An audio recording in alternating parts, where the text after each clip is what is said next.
I still recall the day a group of teenagers shoved an elderly woman into the street.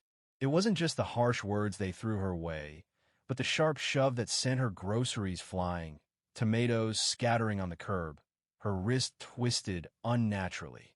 It struck me, that moment, everyone around was oblivious to the person quietly watching from the bench. Here in Silverbrook, I was just the old man with a cane, sitting in the park, minding my business. No one paid attention to me. No one asked. And in a way, I'd gotten used to it. Sometimes, staying unnoticed is for the best. But other times, the world insists on dragging you into it. I watched the whole thing unfold. The group of kids loud, puffed up with bravado. The one leading them, tall, thin, with a cigarette dangling from his lips, barking insults at anyone in his path.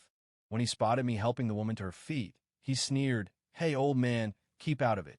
I didn't respond, just picked up her tomatoes and muttered something about respect. Their laughter washed over me like water off a stone. I've been in darker places than this sleepy park.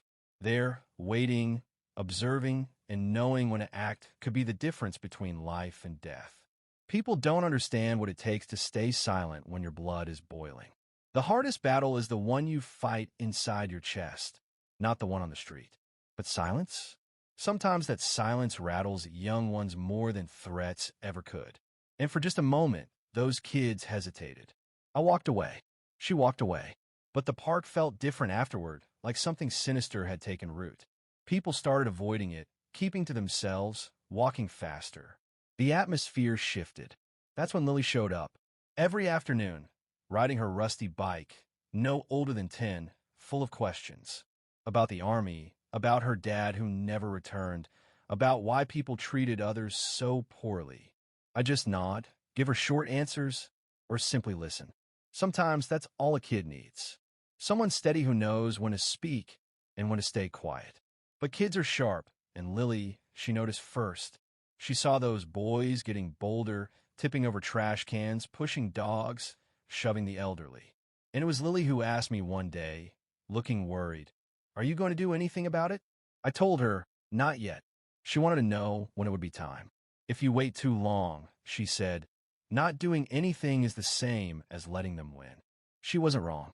But the truth is, every fight costs something, and I'd promised myself a long time ago not to pay that price unless there was no other choice.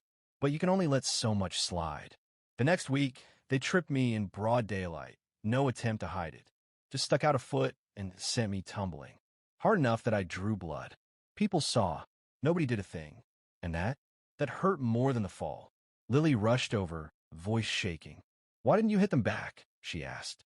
I looked at her, no anger in my eyes, just weariness.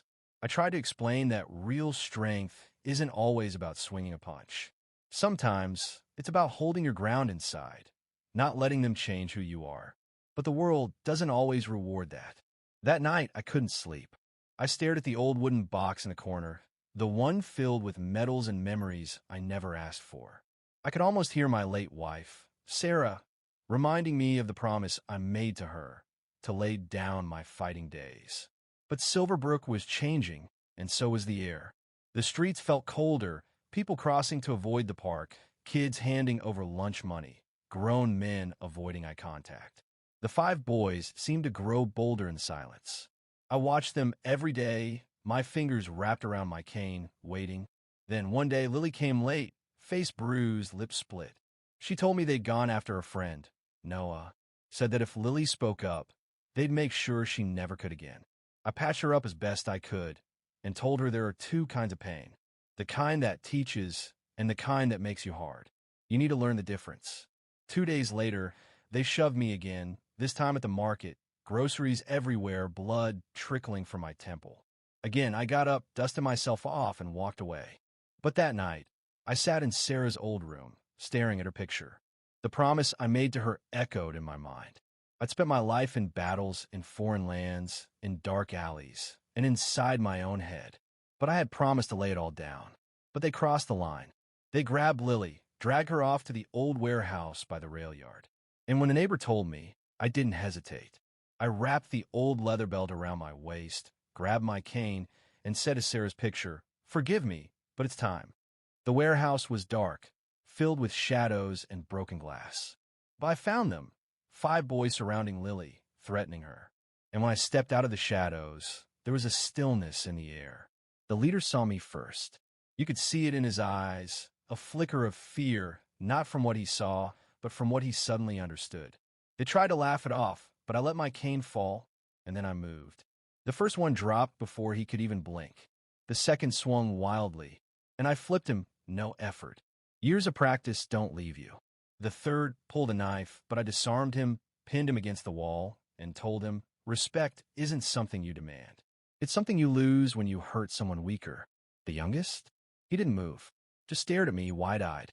I told him to go home, and he ran. Lily was shaken, but she was alive. I cut her loose, brushed her off, and as we walked out of the warehouse, I called back to those boys, no one taught you right. But I did. And don't make me come back here to teach it again. Out under the streetlights, Lily asked why I broke my promise. I told her, sometimes trouble finds people who don't deserve it. And when it does, someone has to remind it that men like me are still watching. By the time the police arrived, it was over. They knew who I was. One even nodded and said, "Evening, Sergeant." Like old times. News spread slowly through Silverbrook, a grainy video, a photo in the local paper.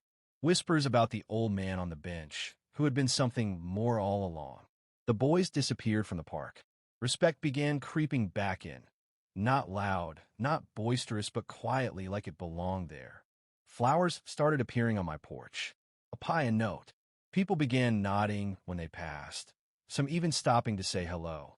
Lily came by every day, started a training log, said she wanted to learn when to step in, not just how to fight. And I told her, I don't train to fight people. I train because I'm scared of myself. The power you carry, you have to know when not to use it. Eventually, I took over the old firehouse, started a dojo. No neon signs, no trophies, just a place to teach respect, discipline, and provide a safe space to drop burdens. The kids filled the mats. Some of them were even the old troublemakers. And Silverbrook started to feel like home again. One morning, Lily handed me a newspaper clipping, a photo of the old man with the cane, who turned out to be someone different than anyone imagined. I didn't frame it, just folded it up and tucked it next to Sarah's picture, knowing she'd approve. That's what I want people to remember.